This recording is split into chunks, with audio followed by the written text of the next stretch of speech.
in first cut. Golly!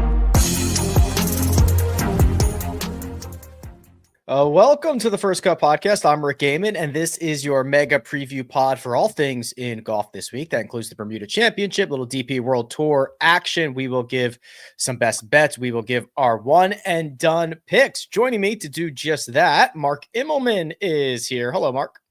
How's it, Rick? Welcome back to the Northern Hemisphere, stateside. Nice to have you. Thank you. It's good to be back. It's nice to be settled in again. Patrick McDonald is here. Patrick. What's up, guys? I guess I am looking a little Where's pale. Your filter, bro? Yeah, where's today. Your filter? Mark was getting after me behind the scenes, just torching me, really roasting me, which it's good to have you, Mark, on a Tuesday episode. It's been a little while. Nice of you to join us. Nice to be here. Well, for the fans, to put this into perspective, Patrick's our guy. Young, handsome, witty, charm, boyish good looks, all that sort of stuff. Now so we we hooked him up with Sabrina Carpenter. So if anyone's paying attention and you haven't in, let us know. There you can follow him, P McDonald, CBS, or whatever it is. But I'm figuring we need a better filter for him just to cute him up just a little bit. Yeah, we are trying to cash in on that superstar money. So we need Patrick to go out and start dating a mega star. And we've targeted Sabrina Carpenter. I think we would settle for probably much less than that. Because there's a lot of mega stars out there, but Patrick is our one true hope to superstardom for this podcast. I would settle for just about anything at this point in my life. I think we have a tall mountain to climb, considering based off the Google machine, she's had a boyfriend for almost 2 years, who's an actor, but I think I'm about 5 inches taller than him, so I do have that going for me. Yeah, but you got the package as well, you know. And stars are like a slice of normal, and then they love to laugh, and you can make people laugh. Now, look, I think you're on your way. We just got to get that filter figured out. Wow, that's true. A slice of normal and a laugh goes a long way. That is Patrick McDonald's selling point. Pass it on to all your friends and relatives and neighbors. We are looking for stardom, and there is plenty of that, gentlemen, playing golf this week. Mostly Rory McIlroy, who is going to be vying for his sixth season-long championship for the DP World Tour. Mark, there is only one man who can spoil this. He's a South African. His name is Tristan Lawrence. He's the only one. He would need to win this week, and Rory would have to play very poorly. But other than that, it's Rory with number 6. Yeah, I'm so proud you would pronounce Tristan's name correctly, because it's spelled Thriston. Something about us South Africans, we like to try and punish our kids with spellings of their names, you know. But before I go there, you know, Rory's feats are Hall of Fame worthy. And in terms of winning the race to Dubai, you know, it used to be the Order of Merits. And, you know, everyone's striving to beat Colin Montgomery, because Monty won this thing 7 times in a row, 8 in total. So, look, Rory's feat in the modern day game is tremendous. But to think Monty did this 7 times in a row is absolutely mind-numbing. So, yeah, cool for Rory. I think he's almost got to fall on his face not to win it, or something really silly's got to happen. And it's a year that he'd probably like to forget in a way, because there were a few missteps. But as always, here's a guy who's perennially near the top of the game. And another, I'm sure when he pulls it off, if he does, it'll be like, okay, this year wasn't a complete throwaway, because I'm sure a lot of him is still kind of hearkening back to Sunday afternoon at Pinehurst number 2 in the summer. It is a narrow needle to try to thread, Patrick, because Rory McIlroy could, you know, end the year second, third in the world. Who knows? He could end the year as a multiple-time PGA Tour winner, a guy that is likely to win the DP World Tour Championship, their season-long race, and we might sit here and say, what a horrible disappointment this was for him. The casuals will only remember the end to the U.S. Open, right? And it's unfortunate, because Rory McIlroy has been so good for so long. I was looking through his statistics throughout his career. This season was actually his worst iron year since his first full-time season on the PGA Tour. And despite that he contended more times than not throughout the year. You look at his result sheet, it's a ton of top fives. I believe he has 12 worldwide after last week.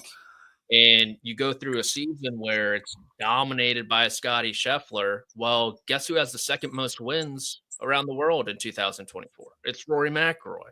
And so to have those shortcomings, disappointments, whatever you want to call them, and still be able to look up and win the race to Dubai for the sixth time in your career, three years in a row, it's a testament to his consistency and something that I don't think we applaud enough.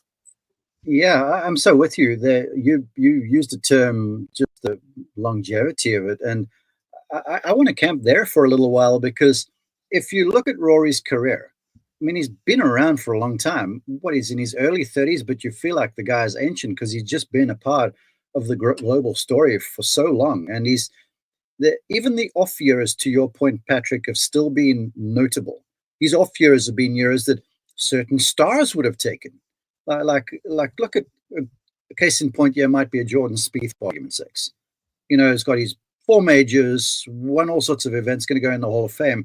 But in terms of just continual consistency at the highest level, McIlroy has withstood all comers. And you go back on the Googler, like you referenced it, and you're going to look at him early in the career, the names he was playing against then versus the names he's playing against now. Some of those thens are on the Champions Tour, and he's still around in the top few of the world and still looking as fit and as energetic as ever. You know, I'm turning around and I'm watching him rebuilding the swing. I mean, how about him talking about the fact that, you know, in the lead up to last week's event, he didn't hit a ball or didn't watch a ball. He just hit into a simulator for like 7, 8, 9 days straight or whatever it was, because he was so interested in grooving this golf swing. And that energy speaks to a real desire. And the cool thing for McIlroy is because of where he is with, you know, his fitness and such, he's still got a long time in the game. So yeah, this one is going to be a great year. Not what he wanted, but you know, there's still a lot of years coming. So I feel like the way he's going, he's going to add to that resume. Of that, there's no doubt. The Harry Vardon Trophy is what you get if you win the season-long race on the DP World Tour. Colin Montgomery, as mentioned, has won it 8 times. That's the most. If Rory gets to 6, which he is very likely to do, he will tie one other golfer with the second most season-long championships. Do we want to take a crack at who is already sitting at 6? Seve Ballesteros. That is correct. Seve Ballesteros has 6. Rory McIlroy momentarily has 5. Those are the 3 most decorated winners of the Harry Vardon Trophy. But it's not just that race at the top. It's also the 10, Patrick, the 10 that will punch their ticket from the DP World Tour to the PGA Tour. We talked about this just briefly on, I believe, Sunday's show. The way that this works is the next 10 guys who are not already locked into the PGA Tour will get a card. So that's Tristan Lawrence down to Jordan Smith, guys just outside looking in, Tom McKibben, Guido Migliozzi, Romain Langasque, amongst others. Yeah, I believe it goes, give me 1 second here, all the way down to Francesco Laporta has a chance to secure a PGA Tour card. Now, he needs minimum a 3-way tie for second and some things to happen for him. But a lot of people with a chance this week, we saw it just last year, how a great finish can really alter the trajectory of your career with Mathieu Pauvon, the Frenchman. He birdies, what was it, 5 in a row at the end? Something like that, just barely clips Rasmus Højgaard. Right. And all of a sudden, he's a winner on the PGA Tour, sticking it to his twin brother, Nikolai, there at Torrey Pines just a few months later. Final group in the U.S. Open with Bryson DeChambeau, too, and he's well on his way. And so a lot to play for on that end of the spectrum, and probably what I'm looking at the most, just seeing how these guys jockey for positioning down the stretch, see if the nerves get to them. Hoping my boy Guido Migliozzi can get back inside the top 10. I think he'd be great on the PGA Tour. Tom McKibben would be sweet too. And a lot of good personalities that I think the PGA Tour could could utilize and use this upcoming year. Yeah, less than 100 points from Jordan Smith, who has that last PGA Tour card, to both Tom McKibben and Guido. Now, Mark, there are some familiar names who are essentially locked into their PGA Tour card. We already talked about Lawrence. Rasmus Højgaard, who did get clipped, was the last man out last year. He'll be making his full PGA Tour debut for next season. Paul Waring just got himself into the mix thanks to his win last week. But we have seen some up-and-comers like Nicholas Norgard. We've seen some guys that have been around for a while. Matteo Manassero. Both of those are firmly holding on to a PGA Tour card with just 4 rounds to go. Yeah, and I'll say this. Look, I love the DP World Tour, the European Tour. It's part of my blood. It's where I started my career as a golf teacher. But the reality is, for all of these guys, elder statesmen, journeymen, and young stars coming up there in Europe, the PGA Tour is where you want to be. There's a whole lot more money. There's a whole lot more prestige. Even though the world ranking points have now been whatever you want to call it, so fields and field strength are more recognized in the ranking points. Week in and week out on the PGA Tour, you're going to play against the best. Where sometimes over there in Europe, the fields could be a little thinner, and you can get some success. And alongside what Patrick said with Pavon and Nicolai Højgaard and company coming over here last year and making a splash, it just takes 1 week for one of those guys you referenced, those young stars, to come over here, find a little something, get into some signature events, maybe a major, and all of a sudden you go from being a nobody to a somebody. And you could see how it changed Pavon. When he came over here, he was a talented French guy. No one knew him. Everyone, in fact, at Torrey Pines, the word was, how long until he fades over the final round there? And he hung in there and then just went from strength to strength throughout the season, Ryder Cup of the whole lot. So it's a cool initiative that's on the go, and it's a great way to introduce us to some more global players. And I'll tell you what, those guys, all their allegiance to the DP World Tour, getting into that 10 that earns PGA Tour cards, that is a big deal. It really is. Yeah, just 1 week to go. Those will be finalized. Patrick?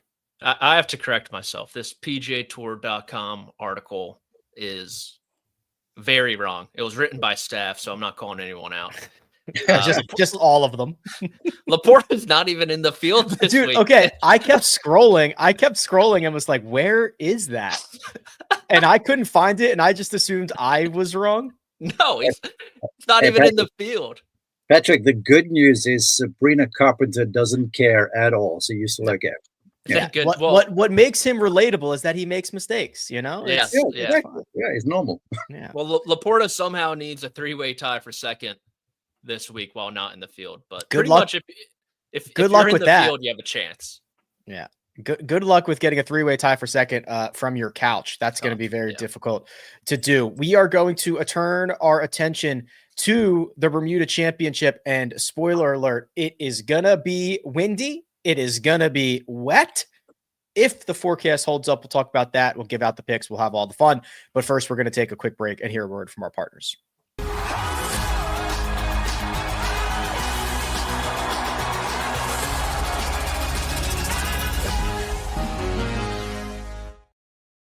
And we're back, Bermuda. And gentlemen, if you don't mind me, let me don my weather cap for just 1 second, because I'm looking at the forecast for Southampton and I see 25 to 30 mile an hour winds on Thursday. I see rain in the forecast on Friday and Saturday. I see even windier conditions over the course of the weekend. Mark, this is, I also saw on Instagram all the videos from practice rounds this week and guys getting blown away. This is going to be a fun one. Yeah, but when you got an island in the middle of the Atlantic, 20 miles an hour is kind of a calm day. Folks don't get too concerned with things out there in Bermuda. I've been over there one time, and we had one day where it was like a postcard, and then the next couple of days it blew 20 comfortably. But the cool thing about it is that the rain isn't necessarily rain all day long. It sort of comes through in squalls. It's typically maritime. And the even cooler thing with a golf course, whereas there's humps and hollows and valleys and stuff all over the show, all the courses on that tiny island, or 2 islands, I should say, I think it is, are sort of designed around the weather. Wide fairways, big greens, green speeds at somewhere about 10.5, maybe 11. And it's Bermuda, but the rough isn't too thick. It's just enough to kind of, get your attention. So even though the wind's pumping, it's fair. It's not like you're going to see guys, getting whipped by the conditions unless you're playing really badly. So you can expect this sort of stuff. Everyone who goes there, you wish for the best, but you kind of know you're going into the middle of the ocean, so the weather's likely to be rough. The course, though, is very playable.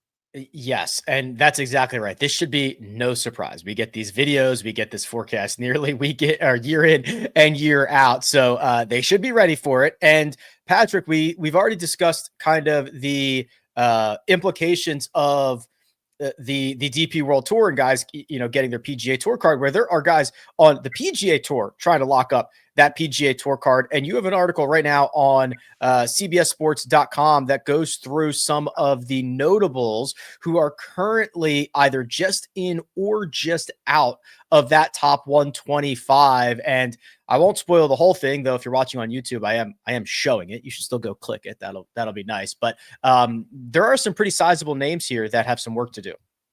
We've talked about Joel Dahmen a lot this fall. It seems like he stayed inside, made a nice push last week in Cabo after that nice finish. Daniel Berger was the other player in addition to Joe Highsmith to go from outside the top 125 inside. I believe he's 124. And then Rick, I think I might have broken Taylor Montgomery when I met him on the plane and shook his hand leaving Las Vegas last fall. I know he's injured. He's got the double shoulder injury. He just withdrew from this tournament, I believe, as well. So he's not playing. So unfortunately, it doesn't look like he's going to keep his full-time status after that start on the PGA Tour. But yeah, a number of names. And then I think something else that maybe not a lot of people are keeping an eye on, because there is the decorated Aon top 10. You got the top 10 guys on the DP World Tour, but the year-end top 50 OWGR cutoff too for the Masters to get into that field. And I think that's why we have someone like Mackenzie Hughes playing this week, where he's just outside the top 60, I believe. And if he gets hot over these next couple of weeks, he could have a chance to maybe play his way inside the top 50. Yeah, there are a lot of implications. We were mentioning, or Patrick was mentioning, not only being inside the top 50, the next 10, the 51 through 60 mark, they're going to punch their ticket to the first two signature events of next year. Mackenzie Hughes is number one there. He's 51st. So that equals number one in our golfing world for this fall. So he could, with a couple of good weeks, not only solidify his spot into two signature events for next year, the Masters, and then whatever prize money and fun he wants to have until the end of the year. Yeah. As it pertains to Mackenzie, the cool thing is he's obviously playing with some confidence after the President's Cup, and he's well rested coming into this. And he's won at the RSM down in Sea Island, so that's a comfortable course for him and familiar surroundings. So good week this week, and then maybe you do what you expected to do as a great player there at a place you've won. Then that top 50 is suddenly on. But I think the overarching story to the whole thing is that it's like the fall is relevant. You list all these things that are still up for grabs, and that's why it starts drawing certain players to fields. Now, we've seen certain events where you kind of had a number of the young up-and-comers playing, like when I called that event there in Utah, the Black Desert Championship. But now you can see that it's okay. It's nearly the end of the season. You got those funny money events at the end of it with Tiger's thing and those other sorts of events. But now, just a few weeks left in the season to kind of solidify or improve your position for next year. So like I said, there's a little relevance to these events which make them a little cooler. Yeah, we'll have the Hero World Challenge, which does give OWGR points still, right? I'm not incorrect there. That's still a W. Okay. And then there's the Grant Thornton, which will not. That is a mixed event, yes? Yes, and I just wanted to say for our boy over there, Patrick, I spoke to Russ Henley. Yeah, I'm pulling for you. Remember, you're my guy now. Okay. But I want to say that your guy, Russell Henley, got the invitation to play at Tiger's event. He's jacked. It's the first time. He's working out pretty hard. So watch for Russell in a few weeks' time. Mark, have you ever dropped my name to Russell Henley? No, but I'm gonna. Okay, I would Okay. appreciate that. I'm gonna say to him, we've got this pale guy who's really. Oh my god! He wants to date Sabrina. Russell, can you help out? Well, I like just to give you a glimpse into how delusional I am. All right. There came a point over the weekend at the Open where I thought to myself, I think there's like a 3% chance I could be drinking out of the claret jug if Russell Henley wins. I think it's higher than that. I think we can make it happen. If he were to win a claret jug, I think we could make it happen. No Any doubt, bro. major, any trophy, honestly. Well, he's been close. I mean, think the U.S. Open at Torrey. He was there for a long time. And as it stacks up next year, I think there's a few golf courses that suit him. He's learned to play Augusta National a whole lot better too. Mm-hmm. But you talk about the Open. I texted him that Saturday night. I'm like, dude, go do it, because we are drinking red wine out of that claret jug when you come home. So yeah, we can make this happen if it does. And he's a Charleston boy too. Charleston guy here. There's a lot of he's a Macon, Georgia guy. He just lived in Charleston. Yeah. Come on. I asked him about it. He goes, I didn't really live there much. I just was affiliated to the golf course. Whatever. I will say this. If and when Russell Henley wins a trophy that you can drink out of, Patrick will drink out of it. We'll fly him there. We'll do whatever it has to take. Mark will set it up. I'll pay for the airfare. He will drink out of that trophy. I guarantee it. Done. I'm in. I can't wait. I'm thinking. And then we'll splash it all over social media. We'll get my wife Tracy to blow this thing up SEO wise. And Sabrina's going to find you, man. She's going to say, whoa, who is that guy? Who's that pale guy drinking out of that chalice? 6'1" fella. Very good, gentlemen. I had one other comment, and I don't remember what it was anymore. So that was a very successful tangent that we went on.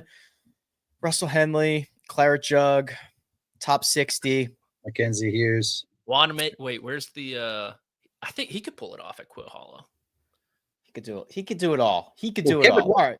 Kevin Kisner nearly pulled it off at Quail Hollow. Remember, he was in the final group in 17 when JT won. Kisner was there. He was actually leading. And Kiz and Russ play similar games. I would say Russ is better. So, yeah, it's possible there too. Get those wheels turning. Lots of possibilities indeed. All right, here's what we're going to do. We are going to turn our attention to some wagers. We've got matchups and finishing positions and outrights, etc. We've got our one and done for the fall, which is wide open. Everybody is still in the mix, no matter how well or poorly we've done thus far. We are going to hit those items, but first, we're going to take a quick break and hear a word from our partners.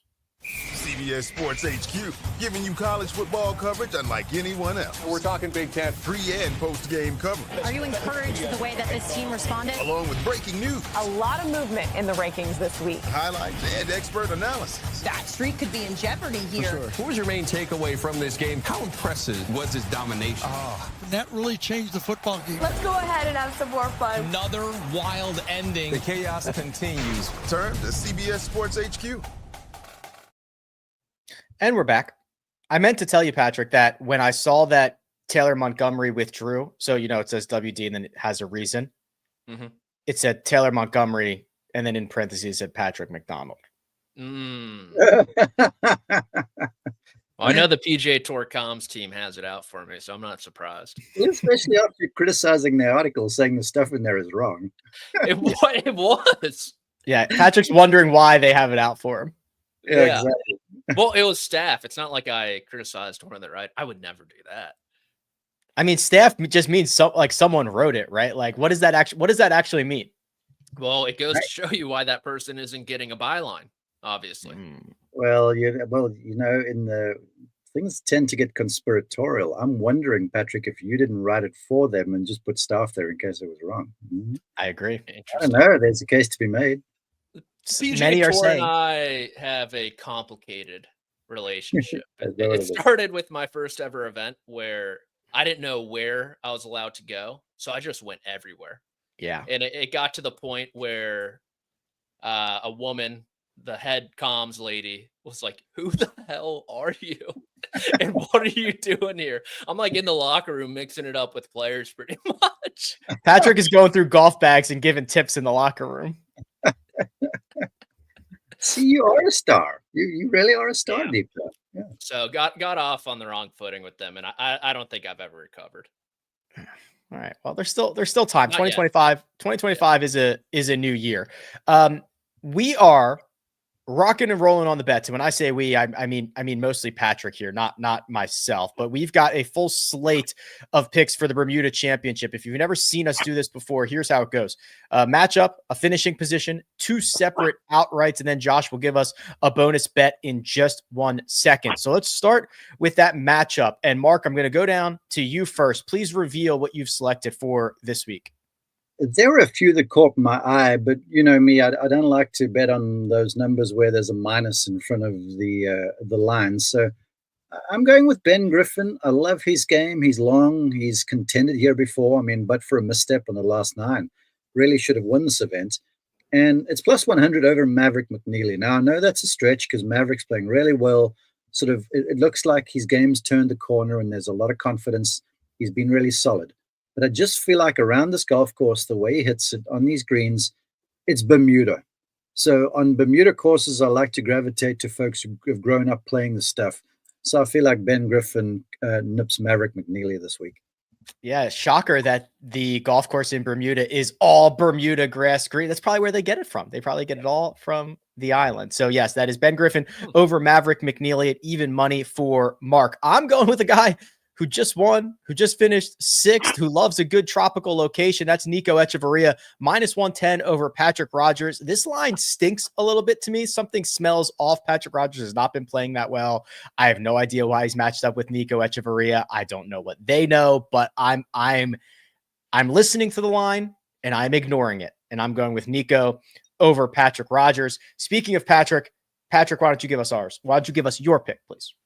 I got a Big Ten matchup this week. Wait, hold on. Northwesterns. Okay, I was going to say, where did they go? Northwestern and Damon went to where? University of Washington. The house that Michael Penix built. He was there for like 1 semester or 1 season. Well, Northwestern claims Matt Fitzpatrick. He was there, I think, for orientation and then 3 weeks. Yeah. So I'm just going long enough to get to know Dan Rappaport. That's all. Yeah, pretty much. We won't go down that road. So Dylan Wu minus 105 over Joel Damon. Damon's just a really, really bad putter. And you look at the short history of guys who have played well here, they tend to be pretty good putters. And so I like Wu coming off a quality start in Mexico at minus 105. I think Damon might kind of cede to the pressure a little bit, and Wu get inside that top 30, which might be enough in this one. Joel was your cover boy, Patrick. Now you're going away from him. Whoa. Daniel Berger was the cover boy. Okay, come on. Boog. Do you even pick the cover boy? I sometimes cut the picture, but oftentimes I get criticized over how bad the picture I choose is. In my mind, I'm like, oh, this picture is electric. And then the head honchos come in. They're like, what the hell are you doing with this? If you like, we can't even see who it is. You going against a guy who's won in the islands. This is smelling like a wine bet to me. I mean, gee whiz, you actually going there with this lot? I will say, editorial, I do not make the headlines. That was my next question. Absolutely not. And I get messages about some headlines. Although the headlines at CBS Sports, they're not controversial. They're usually very like SEO fact based. They're very SEO driven. Like this one is 5 notable golfers vying for 2025 PGA Tour cards. Daniel Berger, Joel Damon pushing as FedEx Cup fall wrap. So that is like 2025 if you search 2025 PGA Tour card, if you search Daniel Berger, if you search Joel Damon, if you search FedEx Cup fall, we've hit all of those. Yes. There's a method to the madness. No, if you Google anything sports related, like the first result is something CBS Sports. So they crush it. The AI takeover, the Google machine with the AI overview. Trouble in paradise. What does that usually grab? Just the first response, and then No, it takes like 3 different articles sometimes and kind of just pieces them together. It's not perfect. Okay. We're learning a lot, Mark. You want a bottle of wine on this game that you're calling there? Not quite. We'll see. We'll do something next week and see how. Mark, I was thinking of you. I got an email. I'm on the prisoner wine list because I've had to buy you wine. Yeah. So now I get the emails for when, like, their new products come out. Put that on. I'm very interested. Yeah, I don't know. I just I read it this morning, but I forget what it was. But yeah, it was pretty good. Finishing positions. So this is any finishing position that we want. We've all settled on a top 20. That's pretty rare. We usually have top 10s, top 20s, top 40s, etc. Mark, this is a name that I'm with you on. So where are you going back to? Yeah, I mean, Nico Echeverria could ostensibly sort of be one of the guys that is the headliners in this field here in Bermuda, and I'm using SEO search words right now. So he's one of the headliners, and I'm getting plus 180 for a top 20 for a guy who's playing with a whole lot of confidence. Has won. He was good again last week down in Mexico, where he had the 36-hole lead, I feel like it was. He's putting well. There's all this confidence going on. I mean, it almost seems too good to be true to pick him up for a top 20 at plus 180. Playing great golf, has played well in Puerto Rico, has played well in Punta Cana, has played well in Bermuda, loves himself a tropical location. Plus 180 for Nico to finish inside the top 20. On Sunday night, Patrick McDonald leaned us into Grayson Sigg, who has figured it out over the course of the fall, stopping a 6-tournament stretch of missed cuts leading up to the Wyndham Championship, but he is back on track. I've got him to finish inside the top 20 at plus 150. Patrick, you went a little bit deeper down the board. What'd you get? Yeah, I'm going to the DP World Tour, 50-man field. Hugo. I'm going to go with Hugo. Could be Ugo. It's Hugo without the H, so I'm thinking Hugo. It's Cousad. Ugo. It's what? Ugo. Ugo? Hugo. There's no H there. Ugo. Ugo. There we go. I go? Ugo. Ugo. Yeah, now pronounce his last name, Patrick. Ugo Cousad. Cousar. Yeah, he's French, so it's probably not Cousad. Cousar. It could be like Cousseau. Oh, I think you're right. Ugo Cousseau. Cousar. Okay, well, always good when you don't know your guy's name, but I like him for a top 20 at plus 260. He is number 31. Could you pick this Ugo in a lineup? I mean, if you walk down the range, could you point him out to me? He could not pick him out of a lineup of 2 people. And it's not great because he doesn't even have a picture on Data Golf right now, so I have nothing to go with except his numbers. This is the ultimate Rick Run Good bet here, because you just looked at Rick's website and said, this guy's trending. I'm going to go with him. I don't know who he is. Oh, it's it. And he is trending, Mark. I'm glad you brought that up. Got to 20 under last week, top 10 finish, top 10 at the BMW PGA Championship as well. Long off the tee, can putt well. He looks French. You don't need to know. Wilson. You don't need to be able to pronounce his name to see it on a leaderboard. That's just got to know. Just click that star and watch it. Watch it come up the list. So we're going with Ugo Crusoe, top 20, brother of Jacques Crusoe. I would like to have an Umbuga plus 260. Ugo Crusoe is what we're going to go with. I go. Top 20 at plus 2. His agent is watching this. He's on the phone right now sending messages saying pronunciation is as follows. Yeah, we get this stuff all the time. Oh, he's probably jacked up. He's getting screen time right now. He's going to be on the PGA Tour somehow next year. I think that's probably the first mention on the First Cut pod that we've ever gotten for Ugo. Yeah. No, I mentioned him actually during the Scottish Open. I had a top French play where all the Frenchmen decided to play really well that week. And he was among them. He doesn't even have a pronunciation thing on the PGA Tour's website or the DP World Tour's website. Okay. Either way, we've got outrights to get to here. I'll step out of the way. 2 guys at very similar numbers, Ben Griffin and Sam Stevens. Both, I think there is plenty of upside here. Griffin has played very well for 3 rounds every single week, and then he punts it away one of those rounds.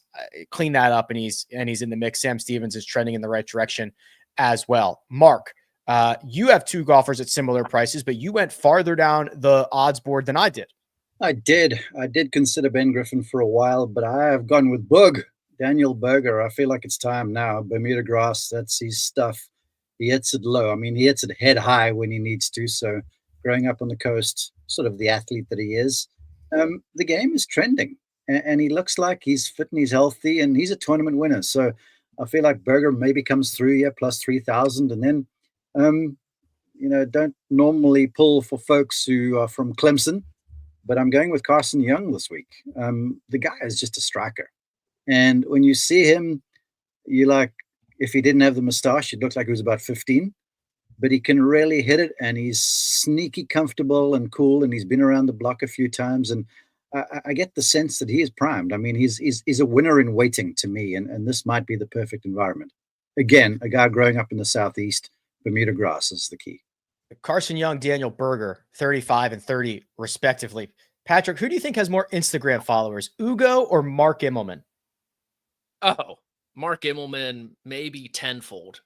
Yes. Mark, how did you get 41,000 Instagram followers?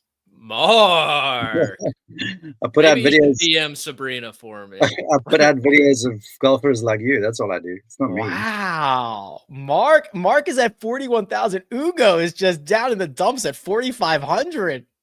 Ooh, embarrassing. Right, well, hey, everyone go follow Ugo, and anyone who knows Sabrina, please get her in touch with Patrick's people. Thank you. Yes, there you go. We've got stuff for you to do. We've got actions to take. Patrick, well done. You nailed it tenfold. Mark has Ugo multiplied there. You also have 2 golfers that, again, see what I've done here, deeper down the betting board. What'd you find?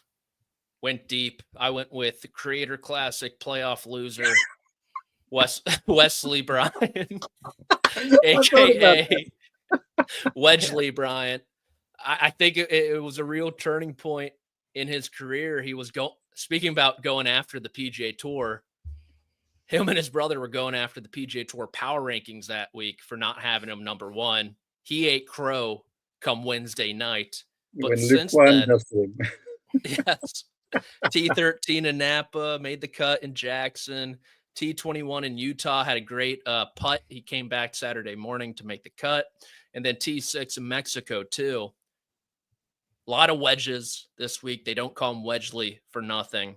So 60-1 there. And then I guess I got something going with the French this week. Antoine Rosner. I think I got that one pretty correct pronunciation-wise. Probably most well-known here in the United States for that epic victory over Bryson DeChambeau in the WGC match play many moons ago. But like his fellow countryman, Ugo, so he is playing some really good golf. 4th in South Korea, T6 also last week. And let's give it a go at 80-1. Hey, I'm going on a limb. I feel like Wesley Bryan is not the low Bryan this week. Just saying. George is in the field. George is in the field, and George can go. Let's go, George. Not only that, Mark. Stand by, because I've got some breaking news. They are playing together. This sounds like a YouTuber thing again. Gee, here we go. Is that the Creator Classic is breaking out in Bermuda? 8:47. I think that's my time. So 11:47 local. Oh no. Bermuda's 8 hours. Wait. Bermuda's 4 hours ahead. One ahead east. Yeah. Okay. All right. Beautiful. So they are one of the last groups out. It's actually going to be like 12:47 p.m. local, 11:47 a.m. Eastern. Wesley and George will be carrying around Kamiko Smith. I believe Kamiko caddied for one of them. Maybe George last year. He's from Bermuda. I think there's a connection there. Got it. Is this a YouTube thing? Have they got their cameras out there? Is it going to be maybe I'll make a green screen video and post it on social media to explain everything. Yeah, good. Thank you. Okay, that is interesting, Mark, because I know, one of the things Bryson had an issue with is he was not allowed to film. Yeah. However, Wesley has released videos of him playing in PGA Tour events, but it's usually shot by George, like from the ropes, and then he like voices it over later after the tour. Well, George isn't going to be able to do that this week. They're going to need somebody else to carry the camera. Well, at that Creator Classic, each one of these people in the field had their own TV crew basically with them. There were our cameras, and then there were another 16 other crews basically out there with a video camera and stuff. So, yeah, this sounds like a bit of a promotional thing. I mean, good on the Bermuda folks for inviting George. I feel like George beats Wesley. I'm going to say it right now. All right, we'll keep an eye out for that. And I bet you we do get a Brian Bros YouTube video about it, guaranteed. We will see. When are we going to have cameras following us? Like me walking from the kitchen to my office, sitting down, and you don't have that? You don't have that yet? He's still a rookie. He's still brand new. Too pale. Too pale. Best bets, bonus bets, really is Who what do they you have, are. Rick? Who are your what? bets? Ben Griffin, Sam Stevens. Oh, did you already say that? Yeah, of course I did. I don't think you did, but okay. Yeah, he did. I guarantee. Would you like to place a bottle of wine on it? Go back to sleep, Patrick. Absolutely not. Guaranteed. Bonus bets. Anything we want. Anything we want. Greg talked me into Brandt Snedeker. He declared him back. He finished T12 at the Czech Masters, T26 in Napa, T16 at Sanderson Farms. He is hitting it well. He is putting very well. I've got him to finish inside the top 40 at plus 150. If you don't recognize him, he's got the shaved head now. So keep an eye out. Keep an eye out for that. Mark, this is a familiar name, a name that has made one of our cards a couple of times now. Your bonus bet, please.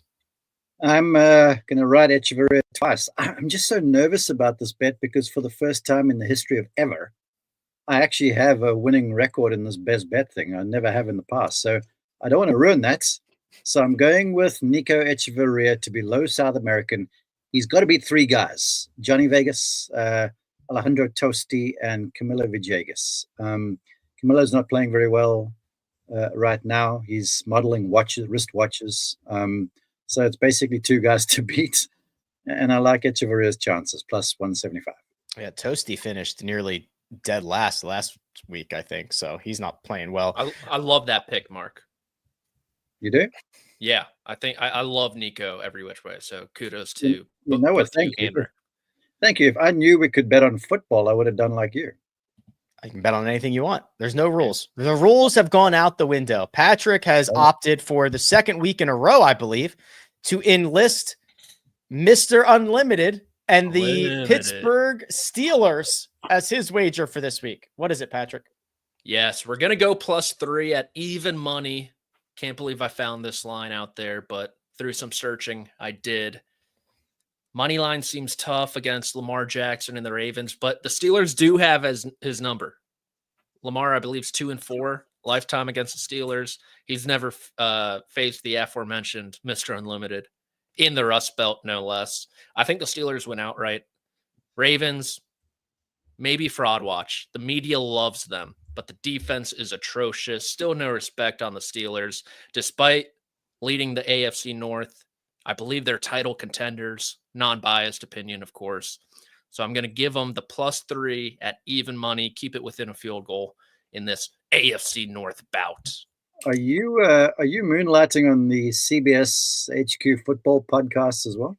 I should. You should. It sounds like I know enough jargon where I think I could fit in for a segment or two. I was looking this up, Patrick, because on Sunday you tried to convince us that the Steelers and the Commanders was a Super Bowl preview. I got it. I looked it up. So did I. Wait, did you find what is it? 180 to 1. Okay. For the matchup. All right. So I couldn't find the exact matchup. So I just parlayed the Steelers to win the AFC and the Commanders to win the NFC, and I got like 160 to 1. So okay, we're in the same ballpark. So anywhere from 160 to 180 to 1 for that to be your Super Bowl. Yes. That would be I don't think the NFL would like that, but I mean, those are two old school franchises. Great sports cities. What are you talking about? Washington, D.C. Actually, I mean, speaking of fraudulence, the house that fraud's built, Washington, D.C. But Pittsburgh, you kidding me? That would be a good one. They haven't won a playoff game in years, though. Yeah, that would be good for the league. Okay. One more thing to do, gentlemen, and that is to unveil the one and done selections. Now, everyone, because of the nature of this, so remember, we cannot pick anybody who's already inside the top 50. We cannot use anyone that we've already picked this year. And because we have put those limitations on ourselves, and I don't think any of us have found a winner yet, the entire group, all 5 of us, are within $650,000 of one another, so fairly close.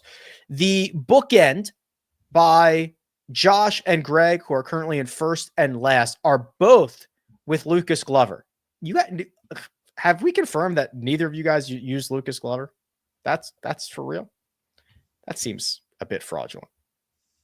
Smells stinky. You know what I have an issue with, Josh? Josh used to give us access to the spreadsheet where we could look up and see, like, he doesn't give us access anymore. What do you think that's about? That's why he's leading. Well, he needed a little edge because remember we called him out for giving his pick last throughout the year. He'd watch us fill it in, and then he'd be like, oh, okay. I see a little wiggle room here. I can go with player X instead. But you know what, along those lines, because I'm kind of wrapped up with other stuff. So in the morning, I'll send him Tuesday mornings. I'll say, hey, is this guy available for me? And he goes, yeah. And so he sort of knows who I'm going to go with before we get our picks in too. Yeah. I have to confirm who I've chosen as well. It's funny how that works. He used to put it right in show your face. Yeah, he used to put it right in the outline, and now seemingly missing. Where is he? Why is he not clicked onto the show? We need to see him for this, Josh. He's just the. Oh, there he is. I feel very threatened. I feel very threatened. Well, what's going on? We used to have this in the outline, and all of a sudden you're winning and it's not in the outline, and I think that is rather fishy. We're playing with one arm here, pretty much. Nothing's stopping you from picking anybody other than my arbitrary parameters. It's not my fault you guys can't pick the right players. But I've got to, so now I can't go through and see who you guys have picked or who I have picked in the past because I don't have access to the sheet. If you were in first, this wouldn't be a problem. For sure, it would not be a problem. I wouldn't be bringing any of this up. Well, you know, Josh, the tallest trees catch a lot of wind. Yeah. Do we need to do this ceremonially? Do you need access? No, just do the link in the one and done. Okay. Or in the outline. For 2025, we can get through these next 2 weeks, I believe, like big boys. This would be the smallest amount of power ever to go to somebody's head. Is the fall one and done? The fall one and done. Yes. What emoji does the winner get? Did we settle on that? Maybe the leaves. The green leaves. Oh, the leaves, or like a pine cone or something. All right, I've got to wrap up the last 2 weeks. I want a pine cone. A pumpkin, maybe. We'll see. Well, Josh and Greg have both gone with Lucas Glover. I have gone with Grayson Sigg for the aforementioned reasons. Patrick, your pick, please. I went with Wesley Bryant Brian. Sorry, no T. Wow. Mainly because I'm never going to use this guy ever again throughout his career, most likely. So I'm going to give him a nod this week. I think he gets it done. Mark, you are the closest to Josh. You are within $170,000. Who is your horse for Bermuda? Well, first off, I'm glad that I'm $334,507 short of 666, because that would have been devilish. But anyway, that's an aside. I'm going with Ben Griffin this week.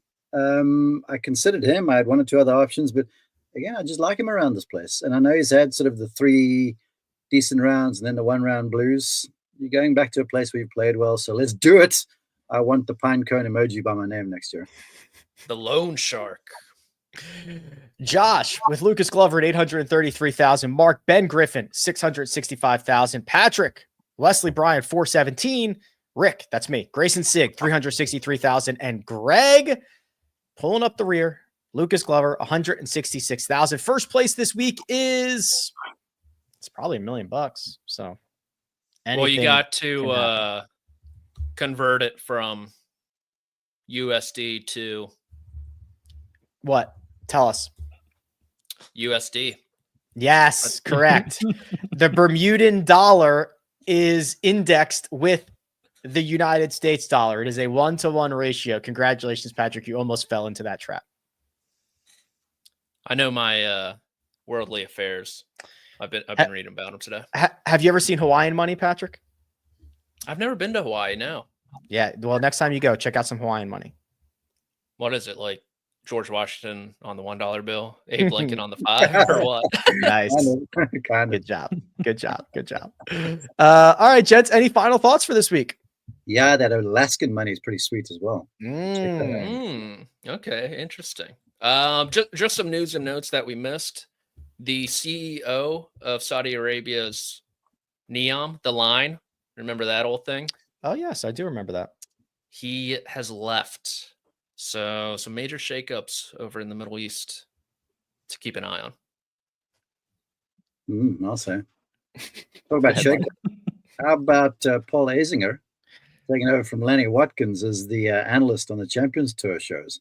Pressure. He's back. He's back. He's great. Zinger's back in the chair. Has NBC filled theirs with a permanent guy yet for the PGA Tour? Not that I'm aware of. I don't think so, right? Because Kisner was kind of doing a thing for a little bit. He's playing this week. They've just been kind of. McDonald was in the mix. I think Ogilvy for a while. Faxon. They kind of musical chairs it. There's a bet for you, Patrick. Wesley Bryan head-to-head versus Kevin Kisner. What side do you want? How bad do you think Wesley Bryan is? This is a ton of disrespect. I'll take you were all the Wesley Bryan side. For the Creator Classic, you were on the call, and he lost in a playoff to Luke Kwan, and was it Roger Steele as well? Yeah. Yeah. I know my golf. I mean, clearly between that knowledge and the complexion of my skin, I do need to go outside more. Yeah, touch grass, buddy. Good ground. Ground yourself. But the Wesley Bryan disrespect is through the roof right now, Mark. I don't know. I'm just kind of a little salty that you didn't want to go for my wine bet, but we'll wait until next week, like you say. Yeah, he did. He did shy away from that pretty quickly. I thought he was going to snap it up, but he lives to fight another day. Okay. For now, I'm going to say thank you to producer Josh. He does all the hard work behind and in front of the scenes. That's Mark Immelman. You can find him at Mark_Immelman, Patrick McDonald at P McDonald CBS, and you can find me at Rick Run Good. This has been The First Cut. We'll catch you next time.